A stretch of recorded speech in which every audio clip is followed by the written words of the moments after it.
I'm Joseph. And I'm Nick. This is Fish Jelly. Fee, fi, fo, fum.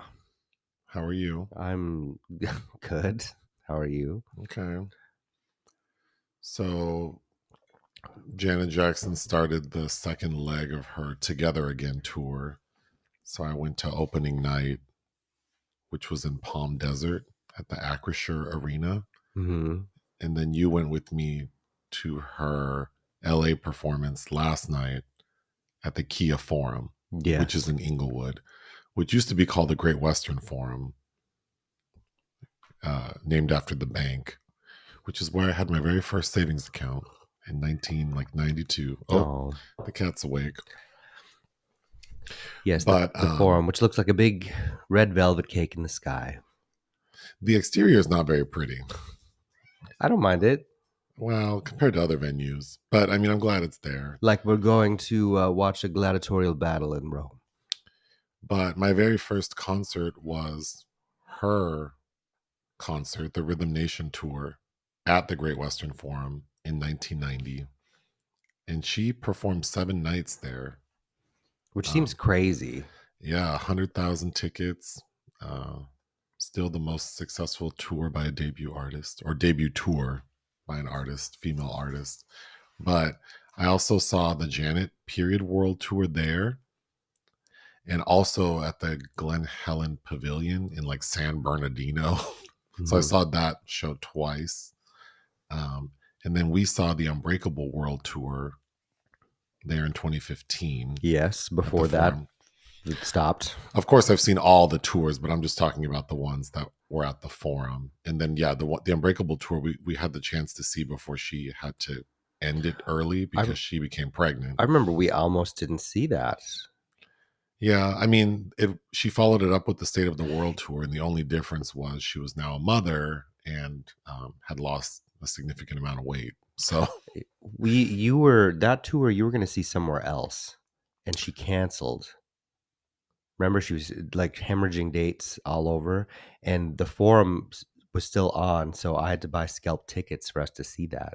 Yeah, but you know, I enjoyed it. What did you think of the Together Again tour? You saw the one back in last year. Yes, I like the. I don't know. I don't love the bowl because that's where we saw last year. I don't know. I liked the dancers more. It felt more concise this time. But also I've seen her enough now to where in all of these performing all of these songs where, and I didn't know this, but I made a comment afterwards to you, and I guess my mind did register it that the choreography was different for some stuff. Like I'll say, like I love feedback, and nothing so far has topped Las Vegas. What was it called? Metamorphosis. The Metamorphosis residency. To me, that was amazing. Like watch it. That's specifically to that song. Watching that get performed in Las Vegas at that event. But yeah, it was good. I guess I'm becoming a connoisseur. Yeah, I think the Metamorphosis. I have mixed feelings because, first of all, she looks great. She does. And I think it's really cool that an entertainer her age is still out here selling out arenas and still putting on a good show. And I think the fact that her staging is not as minimal as it was last time. I actually like the staging better this leg. But she only has 4 dancers. Mm-hmm. And I think it says a lot about her as an entertainer and her catalog that she can get up there for 2 hours and perform we got a combination of, or some bits of at least like 30 songs, mm-hmm. which is crazy to think that she has so many songs and she can't even do them all. Right. She certainly can't even do them all to completion. So it's kind of like just a long medley of her music. But yeah, I think also she seems to have slimmed down really quickly from when. But she's always done that. But I don't want to go like, oh, is she on the Zempic? But because she is known for losing weight very quickly. Hmm. That being said, I mean, she's approaching 60 years old, so I don't know how easy it is at this point for her, but she looked Just fantastic. suck it out of me. But yeah, the choreo is changing a lot. And I think as someone who's been a fan since the 80s and knowing the choreography, she does keep like the signature breakdowns, like All For You, If, Rhythm Nation. Those I feel like she'll continue to do until she can't anymore. But everything else is definitely altered, I think, to accommodate her like abilities at this point in her life, right? Like she can't go hard like she used to 25 years ago. So that's very understandable. But I think in the years, because I have seen every tour, the choreo, starting, I would say, with like um, maybe like the Up Close and Personal tour. Or even like Rock With You. It was Rock With You. It was really, she was taking some chances to change choreo, but also maybe like make it less aggressive. And then, yeah, I think with this iteration, it was most obvious that like Mother needs to slow down a little, and she's reserving her energy for moments. So I think watching her, you're still getting like a hell of a show, and to think that, I mean, she's doing more on stage than some of these artists half her Oh age. yeah, I never felt like I was watching somebody that was slowed down at No, all. not at all. So I don't want to make it yeah, I probably shouldn't even use the word slow. It's just like she's conserving maybe her energy. And I don't mind that, because even like almost all the people I spoke to who saw Madonna's tour, they seemed very critical, but I watched the entire tour on YouTube Hmm. and I was pretty impressed. And I actually thought Madonna did a good job of being I mean, she's damn near a senior citizen, Hmm. and she was out there doing her thing. And obviously it's going to be different. And Madonna was never like a dancer. Like she never went hard, but was always in like peak physical form. So she was doing a lot of tricks. And but I kind of appreciated that she wasn't trying to do crazy stuff, like Madonna. And I think I the feel same for Janet. Like for a woman of her age, it seems like she's also moving in a way that to me felt appropriate. I don't know. Where did we get to a point where we have to feel like the people that we love and revere, we want to see them almost hurt themselves? Like, just Yeah, I don't don't want you like them? Like, yeah, I don't want them to hurt themselves. I do appreciate though, like maybe if you can't do your work justice, then maybe it's time to stop. sure, but that this industry. What does that mean? Do your work? You know, Well, I like, don't think Madonna did her like. I think Madonna did her work justice. I think Janet does her work justice. I think Whitney on her final tour shouldn't have been touring. Like I, well, I that think yeah, so. There are examples of artists who are just like, you are not. I mean, even Mariah, I've seen her in concert several times, and there was one time where it was like, she was not like, her voice wasn't where it needed to be. She was, heavier than I'm sure she wanted to be, and it was like maybe you needed to kind of get into your fighting form before you get out here. And sure, yeah, like so yeah. so I don't know, but I thought so the set list for this leg of Janet's Together Again tour was quite different from the last one, so that was cool.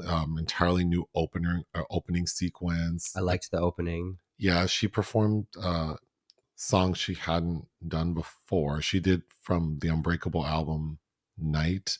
Well, yeah, because Unbreakable, that album got kind of screwed. So most of those songs I feel aren't really performed.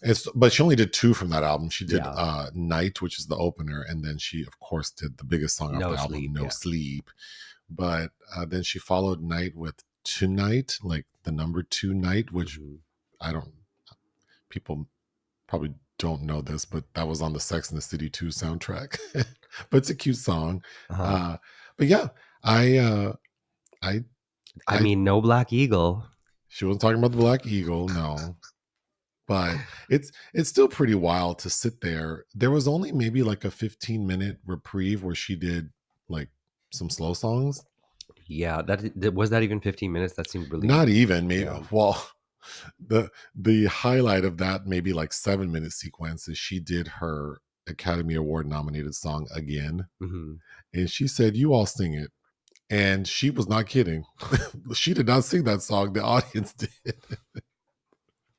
um, but I still think it's remarkable that for 2 hours, like 90% of it is just upbeat dance music and hits for her. And I think if you're like I would imagine if a person is like a casual fan of hers, that they'd be pretty impressed. Like, wow, I forgot that she has like this much music. Right. Well, I'm resigned. One of my favorite songs of hers, I guess I'll never hear her perform because of when it came out. But, Oh, just a little oh, while. yeah. Yeah. Yeah, I've never heard her do that except she did a performance of it on Top of the Pops. You don't understand how hard I was into that song. No, I do. You've explained it. I don't understand it, but you've explained it. Like, I lived in this house with these people in college, and I would put it on, and they'd all go turn it off. Um, but so I I would I see this tour again? I mean, I don't know. I mean, I would. She's not. I mean, I guess I could try to go to Vegas, or I haven't been to Chicago in forever. That could be fun. Yeah, why not? I mean, how many tours do you think she's gonna do? Like that? Yeah, I mean, I really enjoyed it. I did, well, a few things I wanted to mention. Well, yeah, you're the expert. So, what did you think of how this all compares? I think she. There aren't a lot of artists like her, like these legacy acts who have like countless hits and can still like perform them. Because there are acts with even like Whitney. The last time she went out, it was so limited because her voice wasn't there and she doesn't perform. But because she can't do those songs justice, they had to find ways to kind of. So I felt like that last tour was, unfortunately, just not good, and she really couldn't even do that many songs. But someone like Janet like can really, I mean, pack it in for 2 hours. So I think the fans are used to that, like that you're not going to get like 15 like full length songs, right? Because you think like some of these newer artists, like even like Lady Gaga's first tour, she did like it was all extended versions of all like an entire album because you need That's to all fill she up had. because Yeah. all she had. But yeah, I think the fans are used to, because I know some people complain like, God, everything went so fast. It's like, well, when you have 30 number one songs, like you kind of have to. Well, you got to get through it because then if you don't touch on Right. these things, then people get pissy. People get disappointed. Yeah. So yeah, and even the interludes, like because she has four major costume changes. In the interludes, they're playing songs that she's not performing. So it's like, I mean, there's so much music. So I'm used to it. I like that. Are we going to talk about the opener? Oh my gosh. Well, yeah, there were a few other things I wanted to mention. Sure. Sorry. No. So I thought it was great. I would definitely go see it again. Well, let's start with where is she performing next? Oh, I'd have to look that up. But here, so Nelly, what did you think about Nelly? I was not prepared for the rush of emotions. Well, because you seemed kind of shook about it. I haven't listened to, when Nelly was popping. What year was this? Like 2002, 3? Like, I grew up in northern Minnesota, and all these little raggedy white kids that I was friends with all the school dropouts. Like, this is the shit that they would toke up to and be driving around on these limited streets. Yeah, I've not listened to these things since then. But you were kind of doing because Ludacris opened for Janet for leg one of the Together Again tour. And so we were there, and you knew the lyrics to every song. Oh yeah, well I was probably a bigger fan of Ludacris, and also I think Ludacris is a better artist. He has a little more variation. He's more dynamic. Nelly, unfortunately, he can't translate that to his acting. But anyway, no, he can't. Poor thing. But I enjoy Luda enough. But Nelly, you knew a lot of Nelly music too. Yeah, you were rapping more than I was. Like, but yeah, it's fine. I enjoyed it, but He has 4 dancers as well. it was making me have memories about people that I don't care to think about anymore. Yeah, I think that's why you were looking kind of like not uncomfortable, but like Well, then we're at a Janet concert, and Nelly's talking about who are all the single ladies that have like been with him since day one as fans. It's like, do you know where you are, sir? I thought that in Palm Desert because like the crowd, the venue for LA is bigger and the crowd was more diverse. But in Palm Desert, it was a lot of like it was an older, like sort of like whiter gay crowd, and um, yeah, him saying that was kind of like I don't know. And this one, I mean, there were probably more people who related to what he was saying, but Probably, but yeah, it's weird because Nelly would appeal, I guess, to Janet fans to a degree, even though her career's longer. So there are people who started listening to her before Nelly was an artist, but I don't think it was a bad combination. no, it was fine. And the But crowd was hype yeah, because his music is like party music. he does. But it's like I'm not looking for where the party's at anymore. So I don't know. Right. But I do think it's an interesting opener. And people might remember there was like a video on social media at an after party for the first leg of the Together Again tour where Nelly and Ashanti were backstage. And Nelly is telling Janet, like on video, he's like, Ashanti would love to open for you. And then Ashanti's in the background, like, yes, I would love to. So I think it's kind of funny that That Nelly got it. Nelly got it. But, you know, I wouldn't let some younger version of me get on stage before me. Like, I'm not going to do that. Because Ashanti has music people know too. Yeah, of And course. she's younger and can sing better. I mean, that, like, I wouldn't want her to open for me.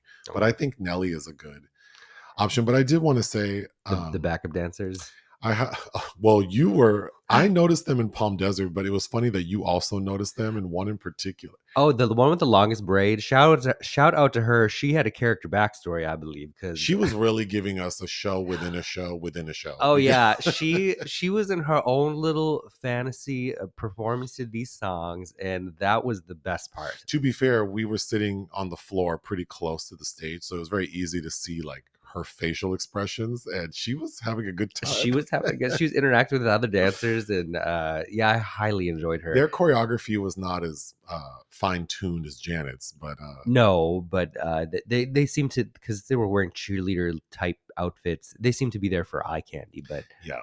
I was looking for this tour for the performances we saw, or I saw and you saw last night. She did a version of 39 songs. Like there were 39 songs. Wow, that's a lot. That's a lot. Yeah, that's a lot. That's more than on an album. That includes the encore, which was Someone to Call My Lover, and then of course she ended with Together Again. As I've seen her enough now too, where I can tell where it's winding down. I'm like, okay, we got to Rhythm Nation, but yeah, I think she's how long has she closed with Together Again?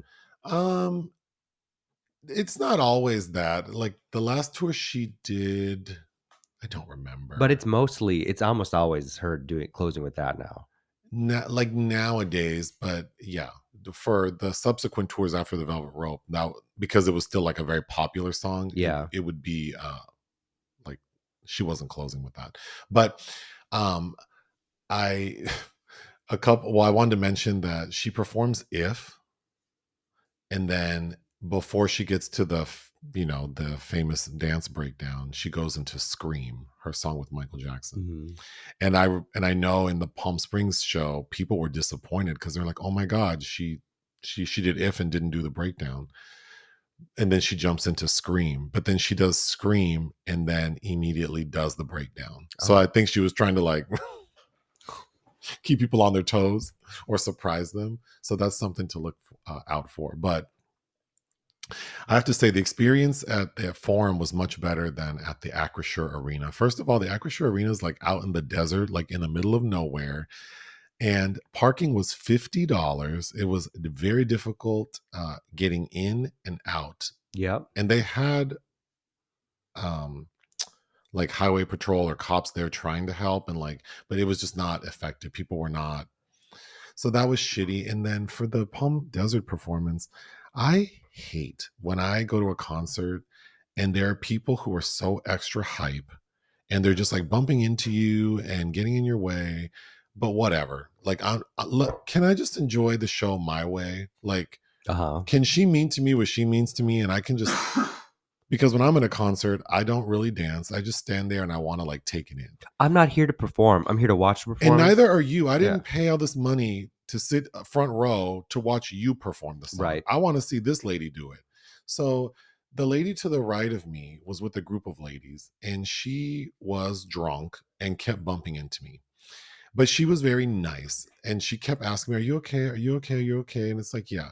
But her problem, besides bumping into me and asking me if I'm okay, is she was musty as hell. And then she kept raising her arms, Ooh. and it's like, oh no. Then the lady to the left of me showed up an hour and a half late because the show started right on time, and she was drunk when she walked in, an hour and a half late, and wearing like black sunglasses. And the entire concert faced away from the stage and was Okay. dancing like crazy. Like she thought she was the show. And she kept bumping into me and saying sorry. And so I had to tell her, like, can you, like, because she would like get in front of me. And I'm like, can you not do that? And finally, her friend had to like grab her. And then she got mad and left and then God. came back at the end. But yeah, it was just like everything about the Palm Desert performance, besides the actual concert, was kind of miserable. And I have to say, I was expecting the Forum to be worse, but actually, we got there early so we could have dinner beforehand, which we'll talk about in the restaurant section. But we parked, I deliberately got parking like half a mile away because I knew if we parked at the actual venue, it would be a nightmare. And then I was scared that we were going to be like not get to the venue on time after dinner because last time we were there, it took forever to get in. But this time we got in so fast. We got in so fast that we almost got in too fast because we got some bootleg liquor in the parking lot Yeah. because we assumed we had time to kill. And then it was like, no, you can come right in. And that's how he sold it to us. He's like, look at that line. You Look at want that some of line. this? You have plenty of time to drink this. Yeah, So sure. we get these drinks, and then some guy's like, oh, you don't have purses. You can just go through this metal detector. So we had to down these drinks. And then we get in, and like, I'm like, well, let's find our seat and make sure everything's okay. Everything was perfect. So yeah. And then leaving. Ciao. I feel so bad for all the people who park in the venue. Oh, well, because you're stuck. You should know better. Well, yeah. So I'm very grateful that we did park the half a mile away. Well, exiting, I thought was that they limited the number of places you could leave, and that was interesting. But even the people this time around, we were seated next. The people you were seated next to were very chill. They were like a mature, like my age, so they were not trying to be crazy. And then the lady next to me, she might have been drunk. When she came in, she was extra hype for Nelly. Yep. And then I think she was drunk and mad because when some people came to sit, I noticed there was some confusion with the seats. And then the guy was like, well, these are our seats. And then I saw him open up his Ticketmaster and I saw his seat number. And he had got 2 tickets that were not the same in the same row. Oh, God. So then he's like, oh, well. And then the new people who came were like, well, whatever. There's an extra seat for now. So we can just make it work. But then when these people come, you have to move. And thankfully, they didn't show up, I guess. But then that lady for the entire Janet performance, like you said, looked drunk and mad. She was covering her face. She was literally sitting, and she was a little lady, like 5 feet tall. She was a short little Asian lady, I think, and covered her face the entire performance. And the man who was with her kept asking her, like, well, he left to buy more booze. I'm like, I don't think she needs that. He kept asking her, "Are you okay?" Because he was standing up dancing, and these were like, she was like my mom's age. Yeah. Uh-huh. And the man was also a mature gentleman. But like, yeah, all that money for those seats. And then But there was a lady in front of us. Oh my God. Oh my I God. could not. She seemed like she was having a nice time. So good for her. She did. But she had this, she was taking a lot of selfies with this filter that was making her look like From the filter version, she looked like Niecy Nash to me. Every time I looked at her taking a selfie, I thought it was someone different. It could have been Niecy Nash, Tammy Roman. Yeah. Like it could name any black female celebrity at any moment. It could have been her. That filter was so outrageous, and it's so funny because we could see her actual face. Yes. She's pretty. She's a nice looking lady, but she did not look like any version of the selfie she was taking. Oh, she was taking so And many. then the man she was with didn't stand up once, and he was sitting there with sunglasses on. He had sunglasses on, and he was on his Instagram. I just don't. I mean, like, what y'all come here for? Then there was a lady in front of us. So again, those are not cheap tickets, and she brought a kid with her. She brought her. This white lady brought her mixed race baby, this child. And that child, for some of the performance, was asleep. And how old do you think that kid was? That kid was maybe 8. And was plugging their ears. Like, did not want to be there. And then at the very end of the show, the mom made the kid stand up, and then they took a bunch of selfies. Like she enjoyed the concert. That bitch sat there the entire time, mad. But yeah, the experience at the Forum was much better than the Acrisure Arena. I don't think I would go back to the Acrisure Arena again. Although my mom wants to see Ricky Martin in August, and I think he's there, so I'll do it for her. But I don't think I would go by myself again like that. You don't know until you go, you know. But yeah, I'm grateful I got to see her twice. I'm gonna look and see what some other dates are. San Diego would be fun. San Diego was the night before. Oh shit, that's so right. She already did it. Yeah, because I thought about that, but it was a little too close. But she'll be in. Well, she's in Anaheim tonight. And I saw her in San Francisco before, maybe Chicago. That's coming up a little fast though, so I don't know. I don't like Boston. I could go to Toronto. Oh, I've been in New Orleans in forever. Anyway, I have talked way too long about this. I discovered a new YouTube channel called Behind the Scenes Beauty. It's this guy named Derek Monroe. He's a 3-time Emmy-nominated hairstylist. But he works with a lot of people on a lot of shows like The View and like all kinds of stuff. But his YouTube channel is him interviewing like mainly black celebrities he's worked with. So he has really nice conversations with these people because like they know him. And he has like Tamron Hall, Tasha Smith, Lunel, but I watched all of those. But Sherry Shepherd, Wendy Williams, Candy Burris, lots of people he interviews, but they're really nice interviews. Anyway, one I wanted to mention because I thought there was some cute stuff in it is he interviewed Tisha Campbell, and some of the things I learned from that people might find interesting, and that she says she's never said before, is that for Madonna's Blonde Ambition tour, Madonna had asked, like personally called Tisha Campbell after Madonna had seen Little Shop of Horrors, that she wanted Tisha Campbell, Tashina Arnold, and the other background singer from Little Shop of Horrors, whose name I didn't look up and now I feel bad. But she wanted them to be her background singers.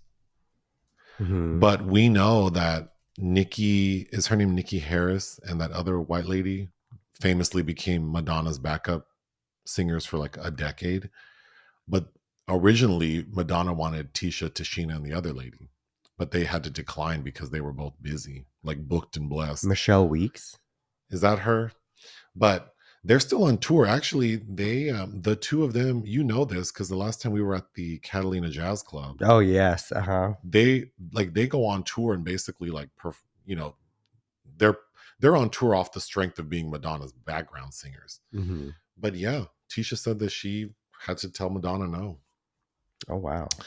And then talking about the film School Days, of course, that's Tisha Campbell's first role. And she talks a lot about it and like shooting a sex scene that I thought was a really funny story. But another story that I thought was interesting is she said that Spike Lee wanted to, because for people who haven't seen it, it's about colorism. Yeah, amongst schoolgirls. Yeah, so there's the wannabes who are the light-skinned girls, and then the jigaboos who are the dark-skinned girls. Oh, God. And Tisha said that Spike Lee wanted to maintain some tension between them.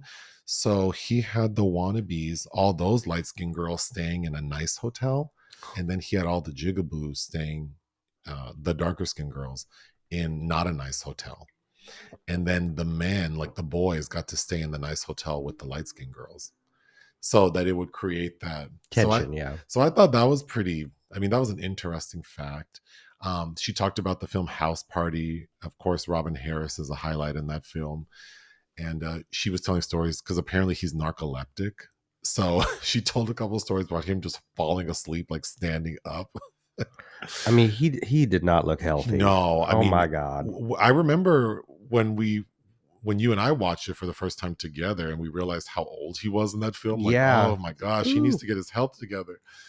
And then, just another side note: Lunel's interview, I thought was pretty interesting. But she talks about, I forgot this because I don't really remember this movie, Borat. Oh yeah. Lunel's like a major character in Yeah, Borat, she is. and I forgot about that. But she talked about how that filming was like. She has like PTSD from it, like how awful it was. And it's not. She wasn't saying like how what's old girl's name? Sacha Baron Cohen. No, but the lady Rebel Wilson. She's not saying like he was awful to her per se. Lunel's saying like he was just like out of control. Period. But she said at that time she didn't have an agent or a manager. So when she got the call, it was like, oh, well, we're going to shoot in Eastern Europe, wherever it was. So she and her, I think, daughter hop on a plane to go like shoot this movie, and she didn't know what it was about. And for people who don't know, Borat is, and this style of filmmaking is like setting up these real scenarios and doing uncomfortable shit. Yeah. And that she said like she didn't know what was going to happen at any given moment. She was so anxious. There were times they had to run from the cops and people get mad. So I thought her telling that story was very interesting. But that'd be interesting, you know, to talk about all the people that kind of are in that situation on a Cohen film. Because what's her name that was Oscar nominated for Borat 2, I bet has probably similar experiences with that Rudy Giuliani scene. Oh yeah, I'm sure. But anyway, behind the scenes beauty, Derek Monroe. He is a gay black man of a particular age. I would have to assume he's my age or older, but he has really nice energy. He seems really positive, and everyone who he talks to seems to really like him. So that says a lot. But the interviews are long, like, you know, they're average like an hour. So these people feel comfortable just talking. Okay, moving on. You had told me this, and then I was sent articles about Netflix is being sued by Martha, the real Martha from Baby Reindeer, whose name I said I wasn't going to say last time, but her name's Fiona Harvey. Since she wants to sue them for hundreds of millions of dollars. She related to Domino Harvey. 170 million. But the things I was reading say that she might have a case, and the thing that is fucking Netflix up is they start episode 1 by saying this is a true story, even though they ended by saying like, you know, like it's based on real events, but certain characters, blah blah blah, are fictionalized for dramatic purposes.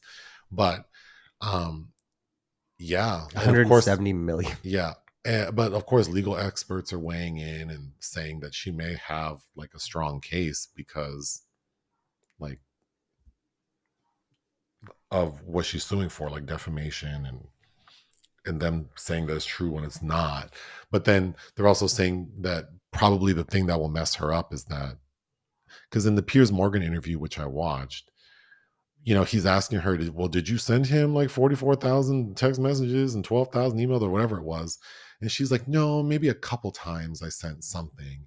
And then, but then she says, she switches it up later and is like, well, whatever correspondence we had, it definitely wasn't like that much. And so, you know, I think it's going to rest on the facts. Like if she did really harass him, then like, even though she didn't go to jail for it, if he can prove that she did, then she may not have a case, I guess. But I don't know. This is all very preliminary. It's just the fact that she is suing Netflix. But then I was reading that Netflix, this isn't the first time they've been sued for the same reason. And one time they settled out of court. And another time, I think it's currently active, and I'm forgetting what show it's for. But the judge threw out the motion or declined the motion to throw out the case. So there must be enough there for, I guess, the court to hear it. So Netflix is already kind of Well, they're a large target, so to me, that's not surprising. Well, I said this last time. I do think it feels really reckless to present something as like a true story and then keep it so like and then have it be like real people that we can access that can harm them. Like the public is crazy. You're putting people at risk. So, I don't know. I if if she really didn't do all that the TV show said and she really is being harassed, which I believe she is, then the people responsible for that should get in trouble. And in this case, it would be monetarily. So maybe we need to be more creative, like, or what? Like, I just don't understand why they couldn't just say like he worked at I don't. a diner and It's just going to be a change. It's going to be semantics. It's going to be some kind of change if this goes anywhere about what kind of statements are going to be made before these kinds of films. But to me, when I see that phrase based on, I am already believing that extreme liberties are likely have been taken. yeah, but That's like getting all your facts from Wikipedia. You can't do that. but I don't know. I just don't see the point in like just because you are saying that you know that it's not real, that's like irrelevant because they're saying that it's like true. Like But they're saying based on. yeah, but that's some like That's I like when you're a book that's adapted. It's based on this book, but it is not the yeah, same as but the that's book. different. Like based on a book is like, well, it's inspired by the book. That's not true either. Like, Well, that's different. but there's the act of adaptation does Yeah, something. but you can't adapt a real life and then the real life, like there are consequences to the real life people. It's like the movie we watched, The Watchers, that's based on a book and then based on the comments on our video. Seems like Shyamalan, because she wrote the screenplay, Hmm. made a lot of changes, Hmm. right? So to me, yeah, like we shouldn't like if someone's watching this movie and they're mad because it's not the book, it's like, well, I mean, this is an adaptation of Well, that's poetic license. but I'm saying you shouldn't have poetic license with real people's lives, like actual people. And I think that people who have that attitude, it's like you say that until it happens to you. Like imagine I mean, the I'm saying it could be playing with fire, but look at what Capote brought himself down that but way. why But but my question is why do you have why they could have released Baby Reindeer as it is. Don't make a single change except don't say it's based on a true story. And they don't even say it's based on the show opens with this is a true story. see, that's where the I'm saying that don't even say that shit. Just put it out there, and then if people are making parallels, then you can play stupid. Like I didn't say it was her. If because see, initially people were like, "Well, she's so stupid because she came out and said I'm that lady," but then Mhm. she said on Piers Morgan that she had to because she was being harassed. So it's like, if I never said it was about you, like all the stories I tell, if some person wants to DM me and be like, "Were you talking about me?" It's like I didn't say it was you. If you feel guilty that it's you, then that's on you. But who else would know that? Like, I didn't Mhm. say it was you. No one would be able to determine that that was you. Now, in his case, if people know that he used to work at this bar and then maybe people who frequented the bar knew there was this crazy lady who would harass him, then that's on her. Like, you shouldn't have been acting crazy so that people could know. But yeah, we'll see where it goes. I just think that it's in this day and age, we need to be a little more responsible because information travels differently and then people can harass you digitally and really like ruin your life. And it's Well, in reality, no one cares until it happens to you could them. never control how the public is going to behave. Look what happens to all these Rue girls on social media. Yeah, Uh, but that's different because they but it's they what, choose but to go on a show where they know that they're going to get attention. This lady did uh, not get paid by Netflix to tell her side of the, you know what I mean? She's not she's an innocent bystander really if she didn't do these so things. then but then see, I don't. That's a slippery slope to me to letting mob rule control art, and I I don't think that believe you're that should be stuck on something possible. that's not what I'm saying. I'm saying It's that part of it. no, I'm saying that people shouldn't be allowed. I mean, that's what defamation is. Like, you shouldn't be allowed. You, I shouldn't be allowed to get on YouTube and say that my neighbor, whose name is John Doe, to keep it fictitious, is they're harassing me and they're doing this and they live at 123 Main Street. And if I did that and that's not true, then I should get into trouble because now I may have caused that person harm. Like, that's what I'm saying, is that you can't just make up shit about real people, and then because of that now people are being harassed, losing opportunities. Like, right? What if I'd be curious to see what you think about this new movie about Trump that was at Cannes that he sent a cease and desist about. Well, I think that if you're a public figure, then things are a little different. But I also don't think that's how I felt about the Marilyn movie. Like, she is a public figure, but in this case, Fiona Harvey's not a public figure, and she did not sell her story to Netflix for them to manipulate. That'd be different. That lady didn't get any money or any approval, like asking her to consult on her story, and they knew who she was, like, or what it was based on. Donald Trump is like, if this movie is telling lies about him, then I would say that's wrong too. Like, you can't just make up shit because of, but that's just my opinion, obviously. But I think that if it were to happen to you, you would feel differently. Like, if someone's telling lies on you that are affecting your career and your life. Well, sure, I'd need to make a statement as well, but I don't know. Like, I still It think. doesn't affect because what's artistry is like your own creation, right? The, Well, I don't know how you're equating artistry with someone like aping someone's real life and then twisting it to make it more dramatic for their purposes, and then not caring about that person's, like, how it's going to affect them. To me, that's not artistry. Artistry is you came up with the original story, well, or as original as anything can be, and, like, that's different. I'm not trying to censor that, but, like, why do you have to? Because what did we, like, what about those movies where it's like, oh, they're clearly like, this character's supposed to be like Trump, but it's not Trump, right? Like, that's different. Mhm. But like, if you're going to make a movie where it's like, this is Donald Trump and this is his mama's name and this is where he was raised and this is what he did, and like, and then you're making all these accusations that are not like substantiated, like he was never convicted of this or there's no proof of that, I would say that's wrong too. This person's still alive, Well, that's not what that movie's about. and is. It's about his. It's kind of reflecting on his relationship with Roy Cohn.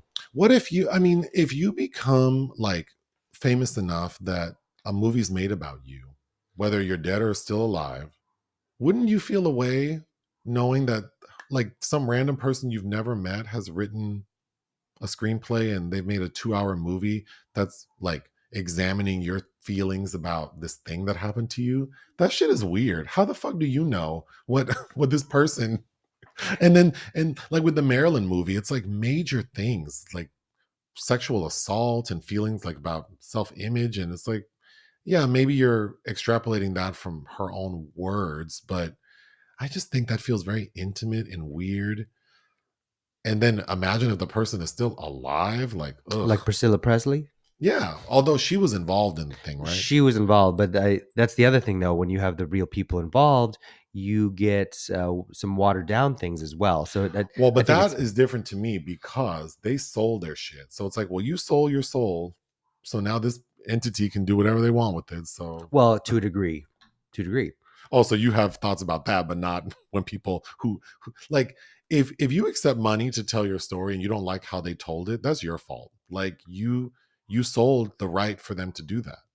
So I think that's more acceptable to me. But someone who didn't get paid and wasn't asked about their side, I think that's weird.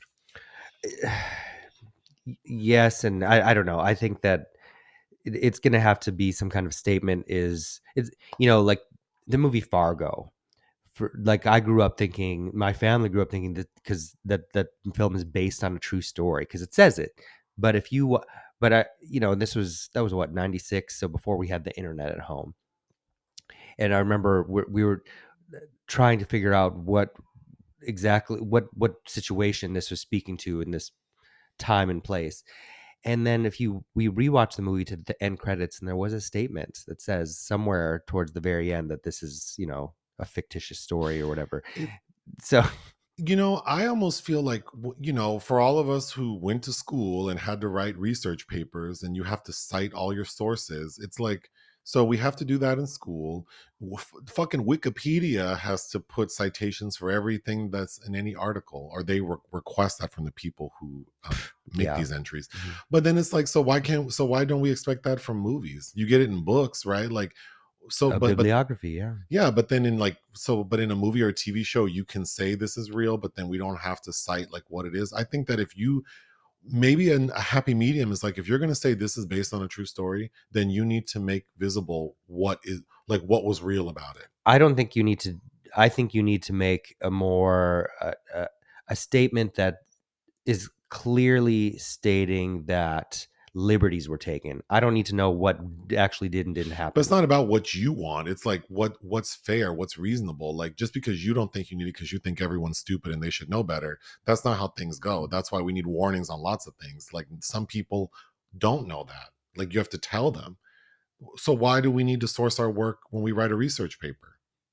Because it legitimizes it. It also shows your work, like that you're not just copying shit. Like, Well, but a research paper is supposed to be grounded in reality. but that's the point A I'm making, is that narrative. you're creating a movie or a TV show and you're saying it's grounded in reality. So Yeah, why but it's can't but it's we? also narrative. There's also a fictional element about it. So I guess you need to explain to people that while this has elements that are based on a true story, this is fucking fiction. So and that's it. Like that is poetic license. It is fiction. And you should not have I should not have to read through a bibliography to be like, okay, she never used a gun, or okay, she was never arrested. That's who it's fiction. It's fiction. Ultimately, at the end of the But it's day, not fiction when it says it's based on a true story. a fictionalized version of it. I think that you're trying to, like, I think you want it's like you think you're too smart to be fooled, so you don't That's want not to, what I think at all. that you don't want to accept that, like, it is reasonable to have warnings and distinctions because, like, I mean, like, I think that the coffee should say it's hot because maybe some people don't realize it's hot. Like, It's you just know, I don't believe like, oh, you're about to watch something where there's a terrible scene dealing with this. It's like, okay.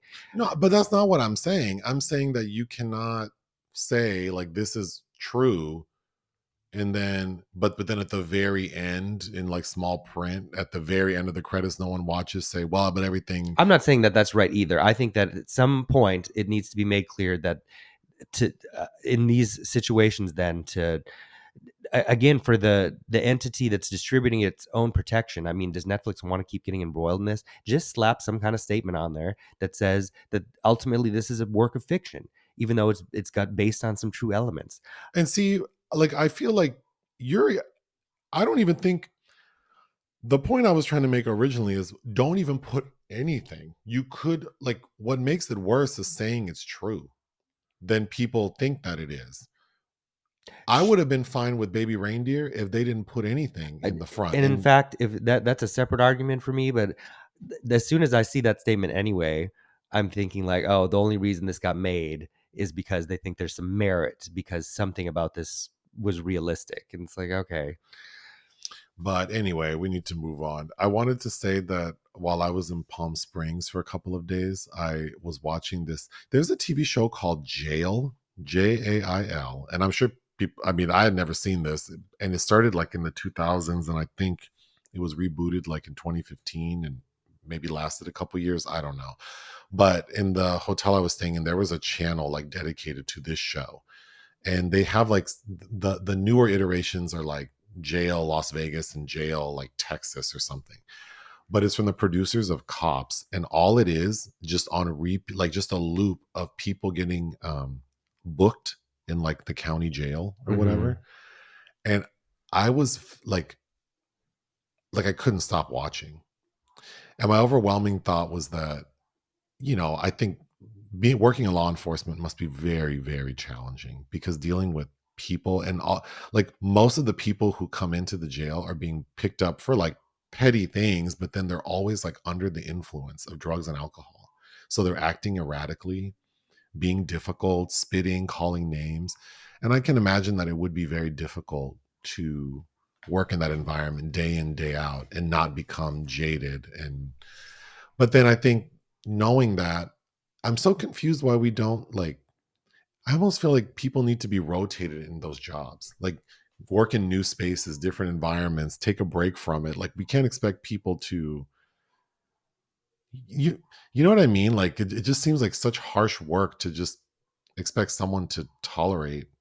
Like they're gonna eventually get hard. And then watching these people, there's just so much about it that's so cringy. Like people just willingly, like these law enforcement agents just share their biases, like not realizing like you are this is a problem. Yeah, I think you get so numbed down that you're not even thinking about filtering. Right. Yeah. And then it's like, and then you can tell that they're trying to be on their best behavior because they're on camera. And it's like, this is your best Yeah. behavior? Oh my God. I'd hate to see you when there was no camera there. But then again, it's like, God, if I had to deal with these drunk ass belligerent people who are so difficult, and it's like, oh, this is her 13th time this month being booked. Ugh. Because then they just have to let them out because there's no space, or they want, they have to hold more harsh criminals there. Yeah.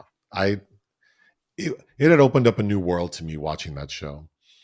Lastly, in this little section, there's an actor named Jonathan Tucker Yeah. Mm-hmm. who apparently lives down the street from us. Yeah.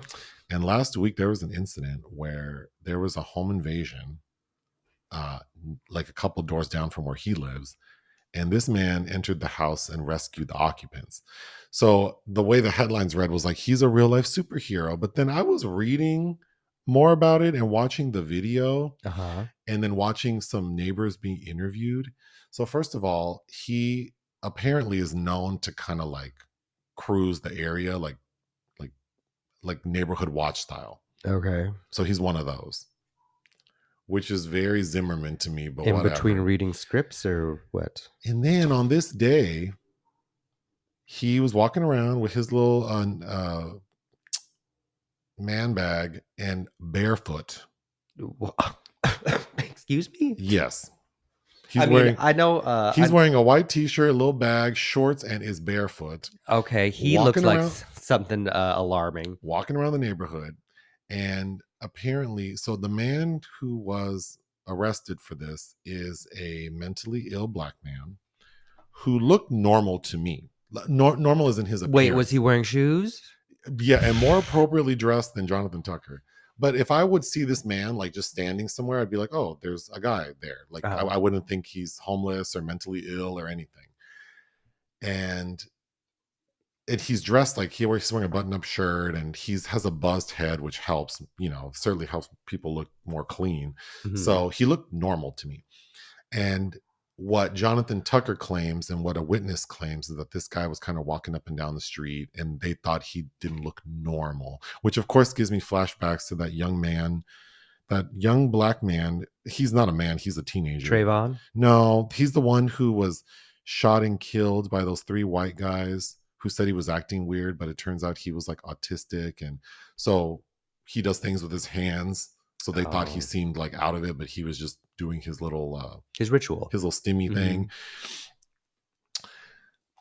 So it was giving me that, like, so you thought he was weird because he was kind of just like walking and talking, and then this black man walks up to a house and like rings the doorbell, like the ring bell. And then it's hard to tell whether someone opened the door for him or he opened it. The way Jonathan Tucker told it was like it was forced entry. But when you watch the video, it's like, I mean, forced entry. He rang the bell. It was either open or was unlocked. And then he opened it, so like the door was unlocked. And then Jonathan Tucker runs up to the house and runs into the house. So, I mean, I have questions to people. So he's not related to these people. Well, that's my question. Do you know these people? How do you know these people don't know this black man? How do you know they have a ring? We have the same, like, I can talk to people through. So because this could have been somebody's late night hookup. Like, you don't know. How do you know that this person wasn't there and then maybe they said like the door's unlocked, come on in? I mean, I'm sure that this person was an unhoused person with mental health issues, and it would seem that way because so then Jonathan Tucker runs in. I mean, when we finds the mother and the young child in the house and then escorts them out, and then the police because he had called the police on this person. I think before he had called the police on this man before he even walked up to the house. Wow. So when they showed up, the police found this black man hiding in a closet, Oh, like afraid, and then yeah. he was put on a 5150, which is a psych hold. I mean, I don't want somebody just walking into my house, No, of course but not. like, yeah, okay. But I don't know. It just made me feel a way with a lot of the incidents that have happened over the past years, especially thinking about Zimmerman, thinking about that young man who was killed, who was just walking, minding. Oh, and then they thought it was weird because he was running, but he had on like, it was hot, but he was wearing like winter clothes. Mhm. But it's like, well, because he's a little weirdo. Like, but that doesn't mean he needs to be shot and killed. Like, Right. he's not going to do anything. So it was giving me that, like, so this, like, and it's a nice neighborhood, and Well, this, that's what it is. It's and like then you this saw this black man, and what is he doing in this neighborhood? and Yeah. even if he doesn't live there, even if he's being weird and walking and talking to himself and spitting on the ground, it's like that's not illegal. Like, yeah, I might give someone the side eye thinking like, well, don't spit on my car, don't Well, you remember touch my when we shit. lived in Hawthorne? The neighbors across the street. I remember there was a big hubbub one night because this he was black and he was drunk or on something, and he was like sprawled out in their front lawn. Yeah, of Do you course. remember that? Yeah, and then of course you called And authorities. they came and removed him, Yeah. and it wasn't like hubbub. It wasn't that big a deal, but it's like that shit. Yeah, people would come ring our doorbell or be in the yard, but Yeah, one time there was a lady in the yard oh, and like see that white lady creeped me out the most she because did. we had cameras out front, so you can tell it goes off every time somebody's in the vicinity. She was outside of the vicinity of the camera by the fence, so she creeped along the fence. Yeah, she was hiding from the camera. That shit was creepy. But we need to take another break. This might be the longest episode ever. Moving on to the restaurant section. Oh god. When when I was in Palm Springs, several people had mentioned to me a place called Townie Bagels, I brought you bagels home from there. and you had brought me Yeah. bagels there. So I'm like, let me go see what this is about. So I went because I get up early, and I was there during the week. So I thought, oh, it'll be. There was a line Yep, before they even opened, Yeah. because they opened at 6:30, and I got I get up at like 5:30, so I got there like 6. So I went to go get coffee first, and then thought, oh, I'll just show up and wait. There was already a line. Yep. Um, I'd already had them because you brought them to me. They are very good, and I think reasonably priced. Like they have I got a bacon, egg, and cheese like bagel sandwich, hmm and it was only $6. Yeah.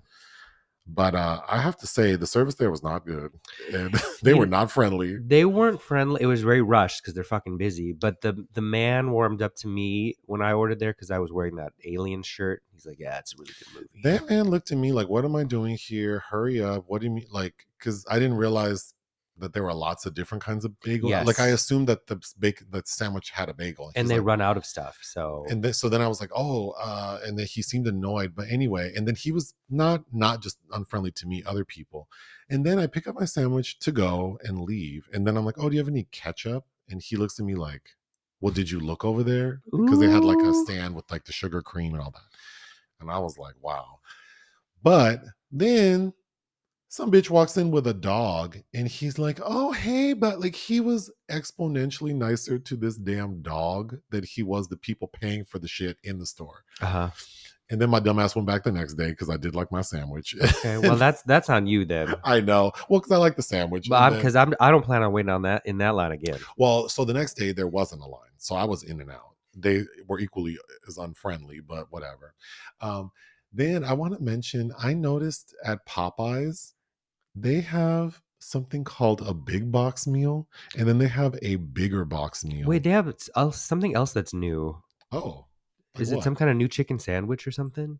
They It was do? something I wanted to try, and I forgot. But Anyway, it made me laugh because I think that, now on like social media, you see all these posts about like big backs, which is supposed to be like fat people, which I don't like saying God. that because it feels rude. But then because then they post pictures of people, there are people who have a very particular shape, Yeah. where they have that big ass back, Yeah. no flat ass, no hips, and then like it's just a fucked up shape. King Kong. Yeah.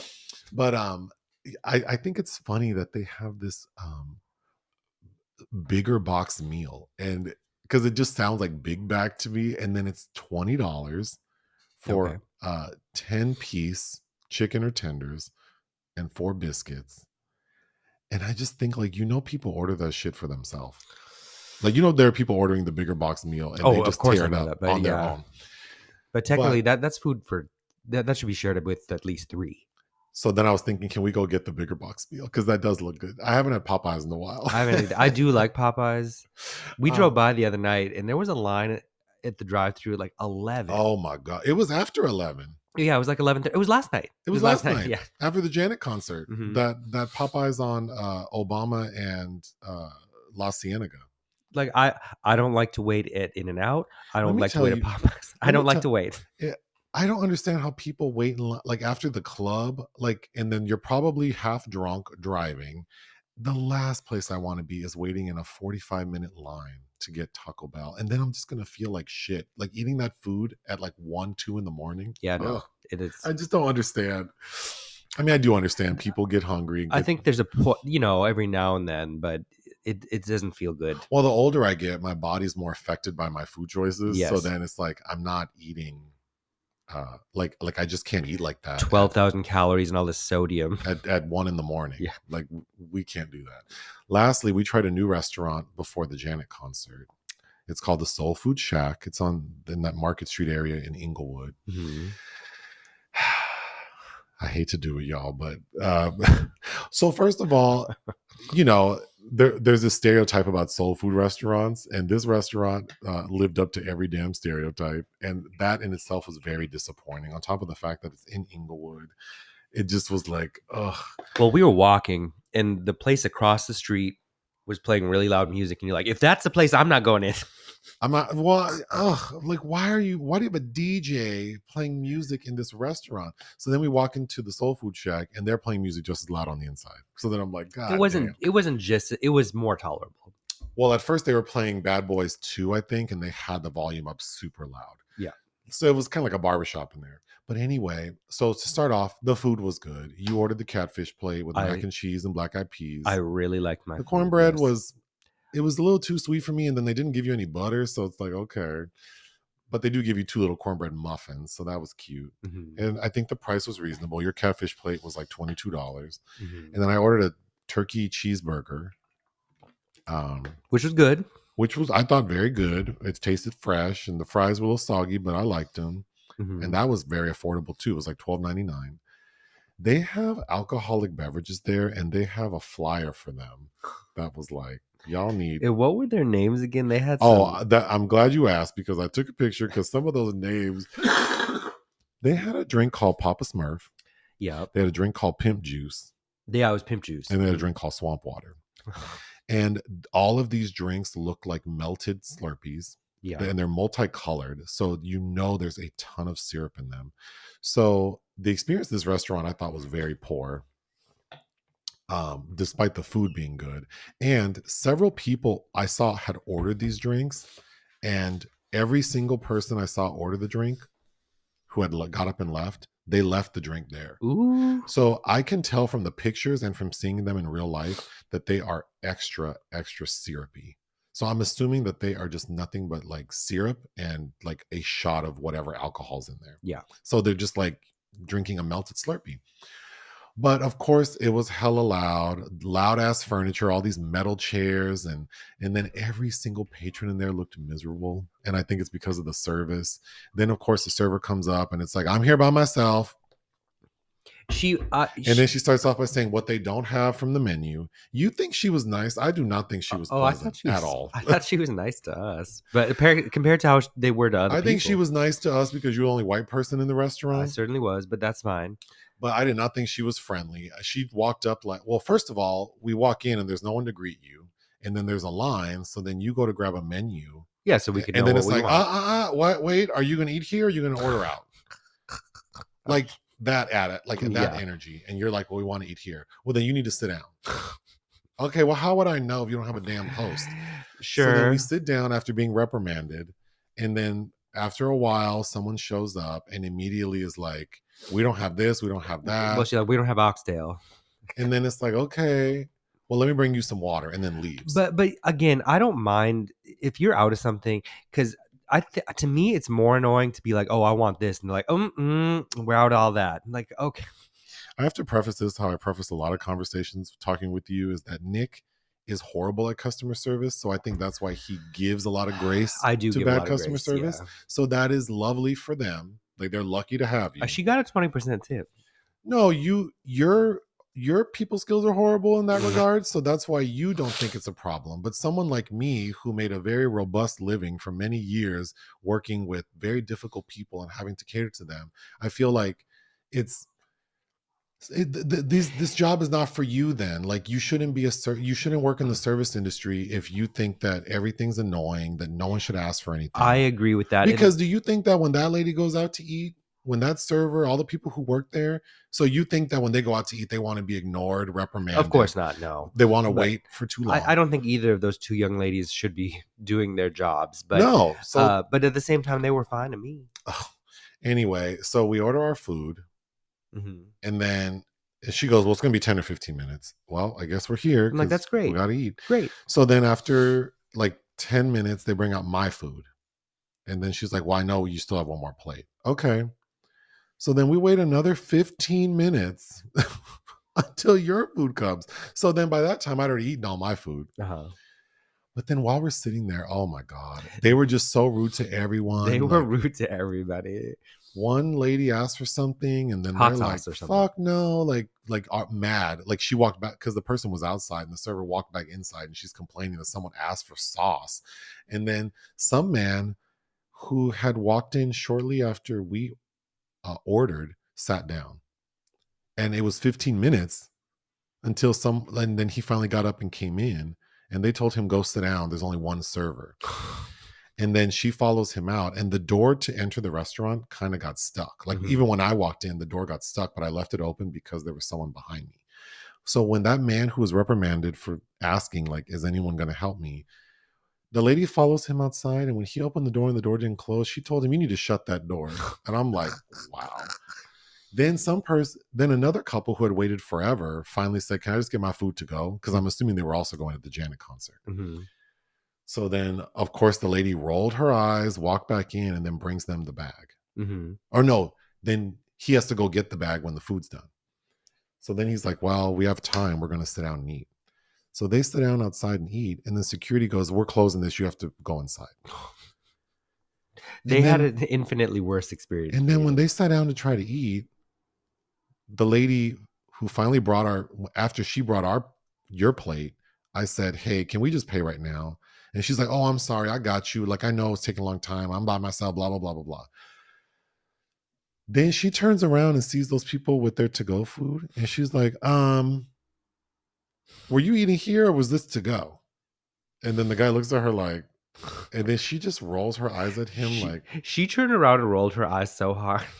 She acted like he brought Wendy's to McDonald's to eat. Like, bitch, this is the food I ordered from here that I waited 15 minutes for. And no one came to serve me. So I did what I don't know. That to me is just like, people give bad service, create environments. I don't want to eat at a restaurant where I feel uncomfortable to ask for, like, they didn't give us utensils. Well, you had to ask. And then when I asked for utensils, it's like, oh, like you're asking for something. Like, I don't. So then what if they forgot to, like, what if there was no ketchup for my fries? What if, there's no butter for my biscuit? Yeah, I don't want to be afraid. I don't want to be afraid to ask for what's reasonable. Or not afraid to, I don't want to have to be like, okay, I'm going to have to, my body's gearing itself for a confrontation. So then what happens is the people who patronize these places begin to learn that it's a hostile environment. So then the energy in these restaurants is really negative. There are lots of restaurants like that where it's like, oh, the locals know about it. So it's kind of like, because there was this one place in our last house we used to go to for pizza and lasagna, and the vibe there was weird. But then after pizza time, because we met I wasn't going to say the name. Oh, well, I mean, after you drag all these other places. Well, because it was like the first time we went, it was weird, but then it was cute. And I was kind of like, I don't know about this. And then the owner greeted us at the end, and he's like, "I've never seen you here. Have you been here before?" And at first I'm like, oh, like this is uncomfortable. But then he turned out to be really nice. He was. And then he's like, "Well, there's something special I like to do for new customers." And so we had I always eat my pizza crust, but I do too. But for some reason we had some we had leftover pizza. we had some uneaten pizza crust in our thing. Yeah. And he goes, well, there's something I like to do. So he took our leftover pizza crust Hmm. and he went in the back and made churros out of them. Yeah. So after that, I was very warm to the restaurant, and I knew that like they're kind of gruff. They kind of don't want to do a lot of back and forth. Like you just need to know what you want and order it when they come to you. I don't mind that. So then after we ate there the first time, then we would go back and we knew exactly what we wanted. We knew that that's that style of restaurant. But then I just think like it's not very welcoming. No. But Pizza Time was better Pizza than Time. Soul Food Shack. And it just makes me feel bad that it's like, oh, you just live up to all these stereotypes of soul food restaurants and why people don't necessarily like to go to those kind of restaurants. Y'all need to get better service. Why are you short staffed at 6:00? Well, there could be a lot of reasons for that. 0.4 miles away from a sold out concert. Somebody probably called in. I don't know if any of those people on hand were a manager, then it's a problem because these ladies had the run of the place. This Fantasia song came on. Oh my God. Then yes, they were playing music loudly. And then all of a sudden there was like a song break. They all started singing and were dancing. And I do like that song. I do too. And it was kind of funny. And I think they're warm towards us because I smiled at them while they were doing it and everybody else looked annoyed. It's just so easy to create. I mean, that could have been fun had the environment been fun. Like they're fun and they like to sing to the songs and people like being there. But it's like, yeah, would I ever go back there to sit down? I'd order out. No, but I'd order out. The food was good. Anyway, there was an entry in the Sorry to This Man section. Last week I posted about how, and then I talked about how Janet had shaded LaToya on her birthday by posting Reby in the post. Mm-hmm. But my dumbass forgot that LaToya and Reby have the same birthday. Ooh. So it would make sense that she post them together. I felt stupid. She did. I mean, that's just lazy then because they both could have gotten their own post. But yeah, they could have gotten their own post. But whatever. Okay, I guess we have to run through these quickly. Films released we didn't cover. Oh, in our Patreon, someone asked us about Run Lola Run. Yeah. I've never seen it. I've never seen it either. Oh shit! Well, this person says it's their favorite movie. It's an insanely famous film from 98, but from Tom Tykwer, starring Franca Potente. I mean, this was a huge crossover art house film. Well, that would make a good selection. Someone wants to pay us to watch it, or one day it might get on Nick's podcast secret movie list. I wanted to. I don't have time this week, probably but. I do really want to see it. I've seen other Tykwer films, obviously. You've never seen Cloud Atlas, but Banal and Adama. Banal and Adama. Banal and Adama. I reviewed this out of the 2023 Cannes Film Festival. It was in the competition. I believe a debut film from a Senegalese woman, Ramada Toulé Sai, and I really liked it. It's kind of a fairy tale about this man and this woman that want to get married in their local village, but he's being primed to be Benel, the new leader of the tribe, but he doesn't want to be, but he's being positioned for that, and because of that, there's going to be an arranged marriage with some other woman, but Adama is in love with him, and she is trying to convince him to let's just pick up and run away together. And all the other women in the village basically fucking hate her. But it's it's told in a way that's kind of like a fairy tale, and I highly recommend it. Longing. This I have not seen. It stars Diane Kruger and Richard Gere, and it's directed by, I believe, his Israeli Savi Gabazon, and it's a remake of his own 2017 film of the same title. And I wasn't reading good things about it, although I like Gere well enough. But it's about he plays a business mogul, and his small town girlfriend suddenly comes to the big city one day, and it turns out that they had a child together he didn't know about. Lastly, Someday We'll Tell Each Other Everything. This I know the title. This I reviewed out of the Marriage Story. the Berlin Film Festival of 2023, directed by Emily Atef, German filmmaker who I don't particularly care for. I've seen 3 of her films now. No. But this was in competition in Berlin, and it's set in East Germany, 1990, and it's about this boring, young, beautiful thing that has this affair with this older man that lives nearby, blah, blah, blah. Projects of interest, The Challenger. Kristen Stewart is going to make her TV series debut playing Sally Ride for Amazon. Oh, That's exciting, no? sickening, no? The Roses. Jay Roach is remaking The War of the Roses, Oh, and it's starring Olivia Colman and Benedict Cumberbatch. well, Coleman will be great. yeah, I like Olivia Colman, and I have distinct memories of watching The War of the Roses as a kid. Same. So I would be interested. I remember being so upset at it because I thought it was going to be a comedy, and it's it's very dark. Lastly, Die Blutgrafen. Die Blutgrafen. Is that German? Yeah, for the Blood Countess. The Blood Countess. I have been waiting for this project for forever. It's directed by the new German wave. It's a project from Ulrike Ottinger. And back in 2008, I believe she announced that she was working on this. And at that time, Tilda Swinton and Isabelle Huppert were attached to tell this period piece about Elizabeth Bathory, the Blood Countess, who used to murder virgins and bathe in their blood.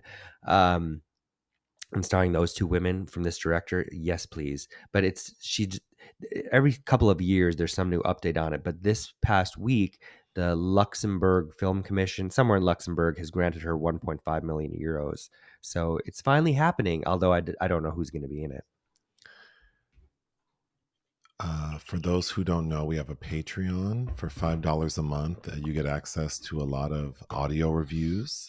This past week, we did one for Tootsie, Hedwig and the Angry Inch, The Seventh Seal. We also review or talk about the movies we watched for fun. And for $100 a month, people can request one movie for us to watch a month. So there's that as well. There are no entries in the obituary section. Oh, I think there were, but I don't.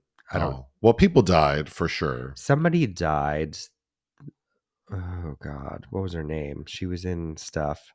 I'll think about it as you talk. Well, let's take another break. Oh, Janice Page. Okay, we're not taking a break. Who's Janice Page? She was a beautiful thing. She kind of looked like Missy Pyle to me, but she was a kind of a supporting character in a lot of stuff. Well, she's gone. She was gone. She was born in 1922, so she was damn near 100. Oh, she lived a long life. God, I'm trying to think. Oh, I guess she's probably best known for Silk Stockings, which I've never seen. I'm trying to think where I know her face from now. Well, that's for another day. Oh God, we'll take a break. The secret film this week was my choice, and I chose the 2024 Netflix film Under Paris. This film is directed by Xavier Gens. Yep. Do I know this person's work? Yeah, he was part of that Splat Pack in the mid 2000s, thanks to his film Frontiers. Frontiers, I know, which I could rewatch.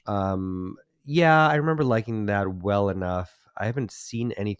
He works quite steadily. I think I haven't seen anything since the 2011 film he did, The Divide, with I think Michael Biehn and Rosanna Arquette. But he's actually probably best known in the U.S. for Hitman with Timothy Olyphant, which I've never seen. Well, you know, I love shark movies, even bad ones. So this was a no-brainer for me when I saw that it was coming out. What is it about? Sophia, a brilliant scientist, comes to know that a large shark is swimming deep in the river. Okay, so Sophia is played by Bernice Bejo, who's quite notable, Oscar nominee herself, quite notable, married to Michelle Hazanavicius. You've seen her and stuff. I wouldn't call her ass brilliant in this movie. Definitely this not. Premise is this was a no for me. This shit was ridiculous and not in a fun way. I don't know why movies like this, it reminds me kind of The Meg, where it's like all we want to see is like shark stuff. Sure. And then you spend like an hour building like this dramatic build up to what? We just want to see like creepy shark stuff. We want to be like creeped out. You know, Jaws, of course, is probably the most effective example of like how to have that tension, but also have sort of like some dramatic Well, and some characters. heft to it. That, But yeah, like the story. So we're in Paris, and there's the river Seine. the Seine. Seine. I've never been to. I've never been to Paris, but apparently there's a river runs a river runs A through river it. runs through it, Brad. So there is this big shark in the river Seine, and there is a like an ecological group called Save Our Seas, SOS. SOS, and it's run by a bunch of teenagers Bunch of who care annoying more fucking teenagers. who care more about I don't know. I'm not going to say that. But anyway, Sophia is this brilliant scientist who, in the opening of the film, we see that she's on some expedition, like monitoring like trash nets and like a whale, like a sperm whale is caught in a trash net, when all of a sudden what she thinks is a mako shark kills her crew. And this shark is notable because she had tagged that shark like 2 months prior. And 2 months prior, the shark was 2.5 meters long. But now, 2 months later, this shark is like 7 meters long. The shark's name is Lilith. And the shark's name is Lilith. So, of course, it's like, what's up with Lilith? She's grown at like an extraordinary rate. And also, she like aggressively killed an entire crew. This big lesbian shark. So, this lesbian shark has traumatized Sophia. So, a year later, we see that Sophia works at like an aquarium and she's frazzled. She's frazzled and fragile. She can't be reminded of trauma. Yeah. So, the leader of SOS is this annoying ass girl named Mika, and she approaches Sophia and says, "Hey girl, I know a lot about you. I know your crew was killed by this shark named Lilith, and I found Lilith. She's actually here in Paris. So you need to help us find her, because if we don't find her and release her back into the ocean, the authorities will kill her." And it's important to know that at this time, Paris is hosting this triathlon that is a precursor to them bidding for the Olympics. And we're told they have spent 1.7 billion, not million, billion, for this triathlon, which looks like the Toledo Marathon. Like, I don't know. It doesn't look like they spent $1.7 thousand on this marathon, or triathlon. But it's very Jaws that. But of course, the swimming portion is taking place in the River Seine. So they're concerned that the shark is going to potentially attack them. But we get an hour of this buildup, and everything leads to these stupid, like, activists like breaking into the catacombs under Paris because they think that's where the shark is, based on the geotag on the shark. But unfortunately, that shark had a baby, I guess, and we find out in the most awkward exposition that this shark is like a new species. It's not a mako shark. It's some other kind of shark that can mate without a, like, reproduce without a mate. Parthenogenesis. And it's like lots of babies. Mm-hmm. So in the catacombs, there are like thousands of these sharks, and they attack. Well, at the time that they attack all these kids for this SOS, there are only 2 of them. But then we see that there are thousands of them in the water. So, of course, they have to come up with a plan. And the plan is to like close off the entry to the catacombs. So all these sharks are just stuck there. But Lilith is able to break through. And then probably the most ridiculous aspect of the story, and I didn't even bother trying to research this, but apparently in the River Seine, like on the floor bed or the riverbed, there are a bunch of artillery shells, which are basically like landmines. And when Lilith gets out, the cops are shooting at her, and it detonates one of the artillery shells, which causes all of them to explode across the entire river. So then we see that Paris is being destroyed, like the bridges. So now, and like whatever things are holding the waterways, like the dams. Yeah. So the end of the film is that Lilith is able to this big ass shark is dodging bullets, and the city is like exploding everywhere, and like the water is flooding Paris. So now Paris is underwater. Are you happy to be in Paris? Beyonce. And the explosions have caused the catacombs to open. So the final shot of the film is that now all of these sharks are loose in Paris. And that's the end. That is submerged. And the 2 leads who are still alive, which are Sophia and then this cop we can get to, They're just floating in the middle of this water with all these sharks surrounding them. In their own shark fin soup. Yep. It makes me think that there will be a sequel. And then we started saying that they should start making a series of films with cities that are near water, like under Amsterdam, under San Francisco. That's like London Has Fallen, Olympus Has Fallen. Like that. Yeah. This was garbage, mama. The opening shark sequence is on the level of something like, what did I say it was No like? Way Up. No Way Up. With Cole Meany. Yeah, that film where the plane crashes and that's what the opening felt like that level. There is one cool shot, but I think it's ruined by some bad CGI, is she gets pulled down with Lilith to the depths and it bursts her eardrums. But she's underwater for so long. It's unbelievable. But I like the shot of her coming out of the water and all the blood coming out of her mouth and nose. Yeah. That's a fantastic image. But okay, we've watched a lot of shit shark movies and they usually have no budget. This one seemed to have a budget. Like, it definitely looks better than your average crap shark movie.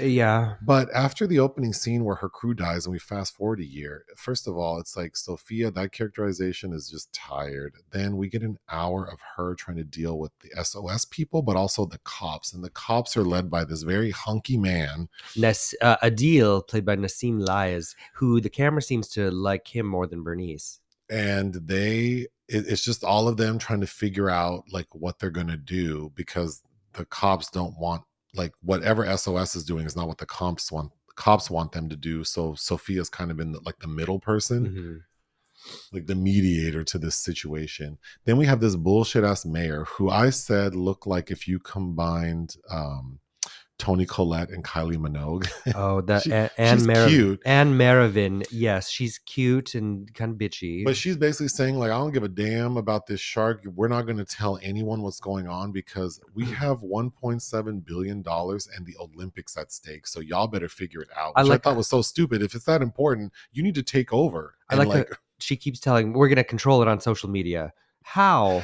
Because the SOS people, the reason they were able to accomplish all this is because they're highly active on social media. Right. And a bunch of them were killed in that initial attack in the catacombs. So it's like the world is going to know this happened. So everybody does. The mayor's being asked questions about like the 15 people that died. And she's like, well.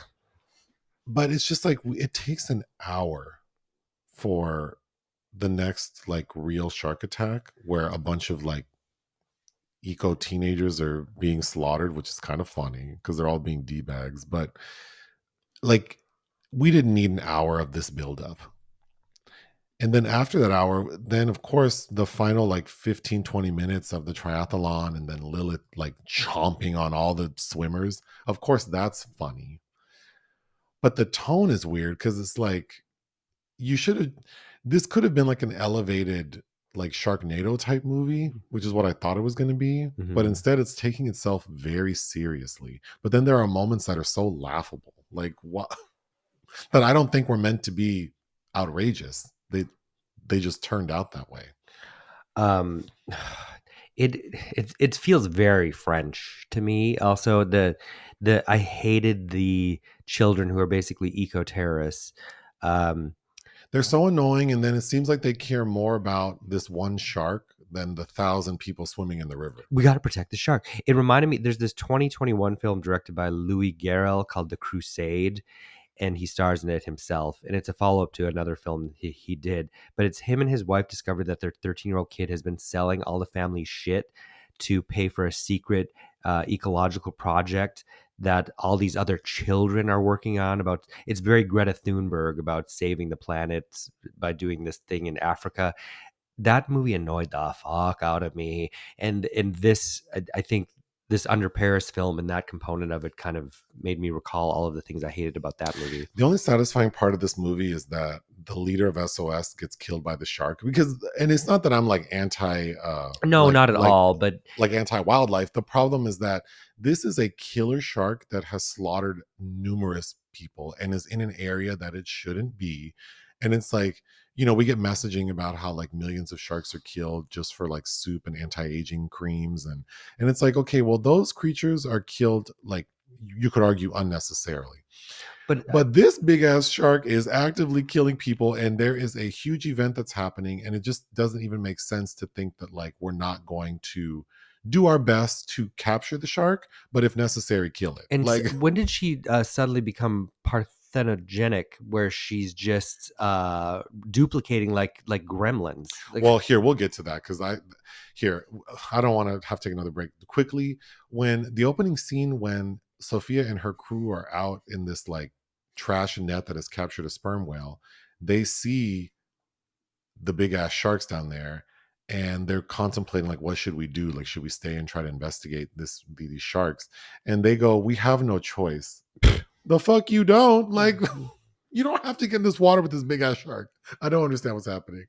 um so then we cut to a year later, and Sophia's working at an aquarium, and they're like these badass like grade school kids there for a presentation, and like several of the boys are on their cell phones giggling, not paying attention, and we find out that they're looking at video of Sophia's crew being slaughtered. And then they just straight up ask her like, are you that lady whose team got murdered by a shark attack? and she breaks down. But I just thought like, this is so She crazy. cries so much in this. It reminded, because Sigourney Weaver always says like for playing an action heroine, she get a lot of scripts, and she's like, they almost all where they're written for women, make them have a scene where they have to go cry in the corner for a little bit. That's what this shit reminds me of. Like the SOS people, their little headquarters reminded me of the medical school in Flatliners. They are squatting, but they're squatting in like this, I don't know, this very ornate, like very fabulously lit building with all this high tech shit, and it really did remind me of that med school in Flatliners. I knew right away that the shark was not going to die when we get all this messaging about saving sharks, and they're not going to blow that bitch up. Oh God, the River Seine, the cops and Sophia, and it's the timing of the story is a little odd. Like, it seems like maybe it takes place over like 3 days or 4 days. It seems like no one sleeps. Yeah, these are the only cops on this water beat. They're there all night, all day. We see Sophia the first time walk up and down the river. Like, we see her there, like, and it's not like it's like afternoon daylight with some kind of tablet that has the world's longest battery and the loudest iPad you've ever. Like, all you hear is that thing, and the battery never dies. But we see her walking up and down this river all night long, all day long, and then the cop, like Adil, the sexy cop, just never goes to bed. Like, the cop team, they never separate. We see them after work hanging out. Like, when do you have alone they can't time? Get paid enough to deal with all that. Okay, all this technology, that damn iPad is from a year prior. That was the technology Sophia was using. And then we see that the cops all have like these Apple watches that also have the same like thing to track the shark. They have all this technology, but then I'm thinking, we see these cops just dive into this murky ass water to find this killer shark. They don't have drones. Right. I was so confused. Well, they don't believe they found a body. They found a half-eaten homeless man. And they don't, but they don't believe that it was from a shark attack. They don't. Which is like, well, it is a river, so sure. Even though they have a sharkologist with a tagged shark who witnessed her crew be killed by it, is saying that this tagged shark is here and there is a shark attack that's already happened. They're like, no, we're just going to dive in and go look. They might as well say she's a sharkologist. But they go, we want to go take a dip in the murky water to see if there's this huge shark that shouldn't be there. Are you trained for that? One of the Save Our Seas girls tells Sophia it was her fault that her crew was killed. Was that Mika? I would have slapped the shit out of that bitch. God, I hated Mika. The only cathartic moment of this movie is when Mika gets eaten by Lilith. That's what I said. That's the best part. Mika gets eaten by Mako. Mika gets on IG at one point. Her name is Mika or Miko? It's Mika. Oh, Mika. I would say Mako. Oh, the Mako shark who, well, we're going to get to that. But Mika gets on, I guess, IG Live, and the entire world is watching. Including Bernice Bejo. Like, you're following her on Instagram? So you're following this bitch on... and saw that she had a live that you need to check out? That was so stupid to me. the part where all of the activists show up at the catacombs and then they start falling into the water, and then Mika is in the water, and we see that not only is Lilith there, but Lilith appears to have had a baby. So there's another big shark there. Mika's screaming like, help me. And I almost fell off the couch when Adil jumped into the water to save her. No. When there's an active shark that's like big as a great white, An active circling shark. her. Can you imagine? Like an active shooter. Yeah. Ain't no way. Ain't no way. Oh yeah, no. This annoying bitch who's been not cooperating with me, and then you jump into the water I told you not to get into, and you're about to get chomped on. There's no way. Adil hasn't had a minute off in the past week. He hasn't had his mandatory his 2 15-minute breaks or his mandatory 30-minute lunch break. He got his hair done though. His hair was fresh, and he did get a haircut somehow in between this like 2-day shark battle. That was bad continuity, but yeah, the fact that it took an hour to get to the point where these kids get eaten, and then the scene where they're all falling into the water, didn't it seem like they didn't need to fall into the water? Right. All of a sudden there were a lot of them in the water, and it's like, how did that happen? Because it would be the equivalent of like walking on the sidewalk and then all of a sudden you fall into the street. Like, how did you end up in the street? Like you're not pushing each other into the street. Why? And the sharks are not like jumping onto the sidewalk. So I don't understand what's happening. And these sharks are like picking them off too. Like, and there are only 2 of them in the beginning. Right. So then I don't understand if Lilith is like morphed into this thing that can reproduce on its own. But when she came from the ocean, and it's only been a year, like she evolved that fast. She wasn't pooping out babies before she got into the. And she wasn't pooping out babies. And why do we only see one? But then now all of a sudden, there's a fleet of them, like 1,000 of them. Okay.